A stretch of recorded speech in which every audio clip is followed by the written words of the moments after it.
மீண்டும் மீண்டும் சாரல் போலவே என் மீது மீண்டும் தூரும் இந்த காதலே.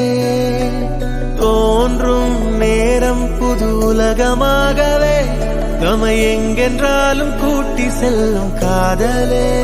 புவியினிலே உயிர் தொடர செய்து நீங்காமல் இமை பொழுதும் நம்மை இயக்கும் இந்த காதலே. தனித்தனியாய் நம்மை பிரித்து வைத்து பாராமல் ஓருயிராய் நம்மை இணைக்கும் இந்த காதலே. அகிலமெல்லாம் சுழற்ற வைக்கும் காதலே. யாதையுமே ஈர்த்து வெல்லும் காதல். படர்ந்திடும் வேர்கூட மண் மீது காதலே. துளிர்விடும் முதல் மொட்டும் தேன் சிந்தும் காதலே. அது பெரும்